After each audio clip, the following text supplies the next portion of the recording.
Verizon to acquire Frontier Communications. New Mexico announces $40 million in broadband grants.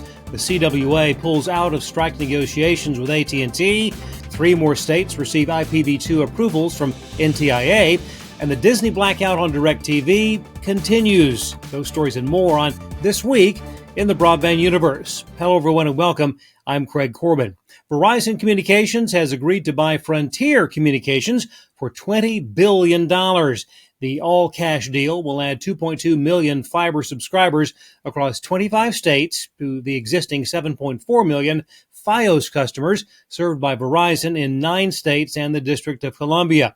Verizon will pay $38.50 per share. Over the past 4 years, Frontier has invested more than $4 billion into fiber network expansion. The deal is expected to close in early 2026. More than $40 million in broadband grants were awarded this week by the New Mexico Office of Broadband Access and Expansion.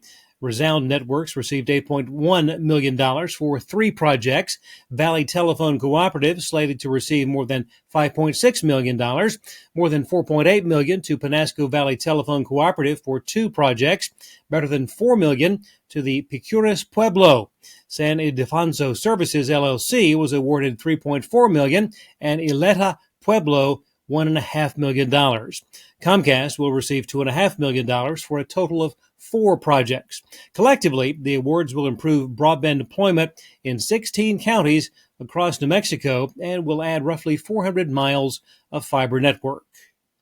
3 more states have received final approval on the second volume of their initial BEAD proposals: Mississippi, South Dakota, and Michigan. That leaves 17 states and territories awaiting final approval.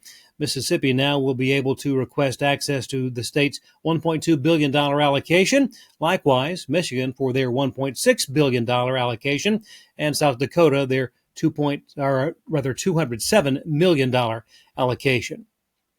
The Communications Workers of America has withdrawn negotiations with AT&T. The union notified both AT&T and the Federal Mediation and Conciliation Service this week. More than 17,000 AT&T employees in 9 states went on strike in August.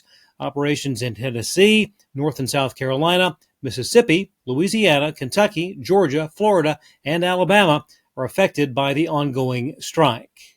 The California Public Utilities Commission has recommended additional last-mile broadband funding.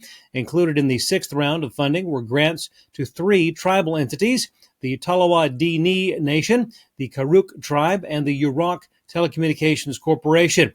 Funding was also recommended for Vero Fiber Networks, Siskiyou Telephone Company, Hankins Information Technology, SurfNet, the City of Placerville, and El Dorado County, which is slated to receive $66 million. The grants will be finalized following a CPUC vote on the recommendations.